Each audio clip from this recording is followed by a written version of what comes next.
through experience.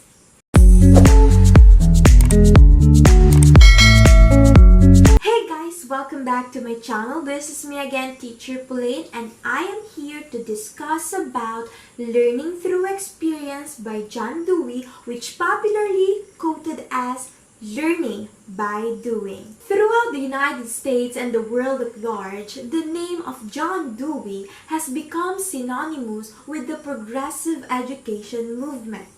Dewey has been generally recognized as the most renowned and influential American philosopher of education. He was born in 1859 in Burlington, Vermont, and he died in New York City in 1952. During his lifetime, the United States developed from a simple frontier agricultural society to a complex urban industrial nation, and Dewey developed his educational ideas largely in response to this rapid and wrenching period of cultural change. His father, whose ancestors came to America in 1630, was the proprietor of Burlington's General Store, and his mother was the daughter of a local judge. John, the third of their four sons, was a shy boy and an average student. He delivered newspapers, did his course, and enjoyed exploring the woodlands and waterways around Burlington. His father hoped that John might become a mechanic, and it is quite possible that John might not have gone to college if the University of Vermont had not been located just down the street. There, after 2 years of average work, he graduated first in a class of 18 in 1879. There were few jobs for college graduates in Burlington, and Dewey spent 3 anxious months searching for work. Finally, a cousin who was the principal of a high school in South Oil City, Pennsylvania, offered him a teaching position which paid $40 a month.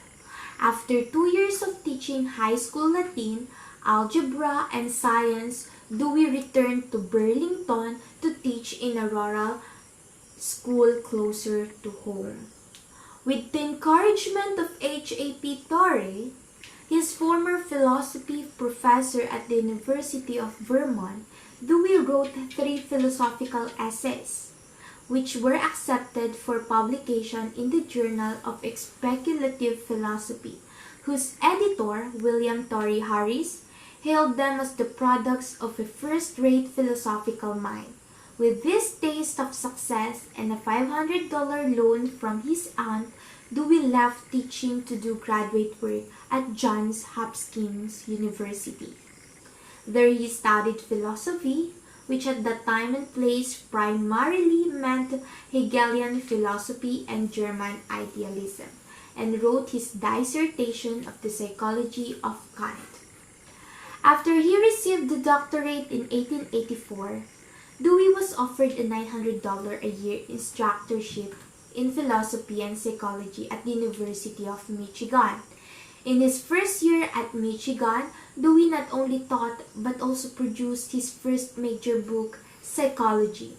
In addition, he met Wood and married Alice Chipman, a student at Michigan who was herself a former school teacher. Fatherhood and 10 years teaching experience helped him interest in psychology and philosophy to merge with his growing interest in education. In 1894, the University of Chicago offered Dewey the chairmanship of the Department of Philosophy, Psychology, and Pedagogy.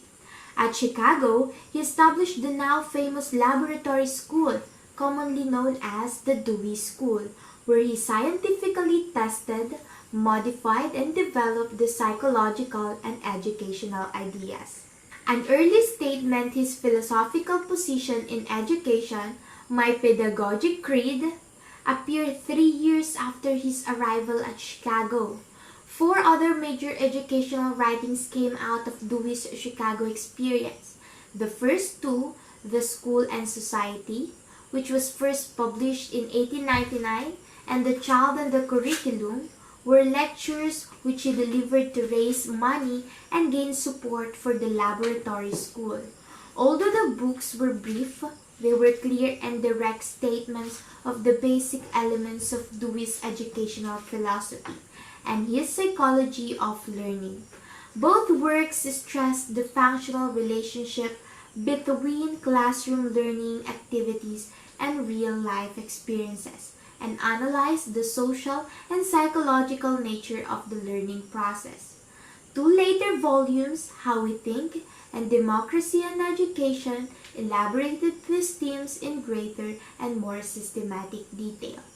Dewey's work at Chicago was cut short when, without consulting Dewey, Chicago's president, William Rainey Harper, arranged to merge the laboratory school with the University Training School for Teachers. The merger not only took control of the school from Dewey's hands, but changed it from experimental laboratory to an institution for teacher training.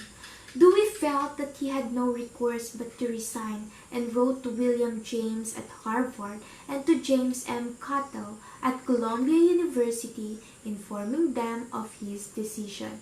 Dewey's reputation in philosophy had grown considerably by this time, and Cattell had little difficulty in persuading the Department of Philosophy and Psychology at Columbia to offer him a position.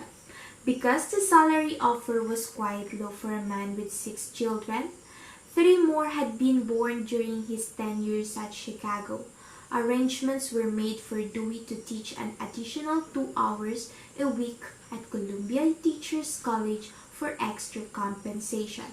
For the next 26 years at Columbia, Dewey continued his illustrious career as a philosopher and witnessed the dispersion of his educational ideas throughout the world by many of his disciples at Teachers College, not the least of whom was William Hurd Kilpatrick. Dewey retired in 1930, but was immediately appointed Professor Emeritus of Philosophy in residence at Columbia and held that post until his 80th birthday in 1939. The previous year, he had published his last major educational work, Experience and Education. In this series of lectures, he clearly restated his basic philosophy of education and recognized and rebuked the many excesses he thought the progressive education movement had committed.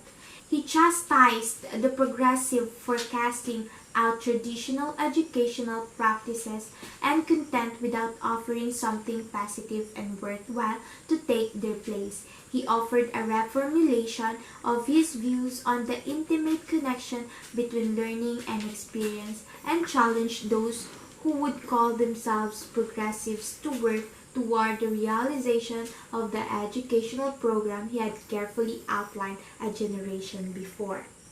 At the age of 90, he published his last large-scale original philosophical work, Knowing and the Known, in collaboration with Arthur F.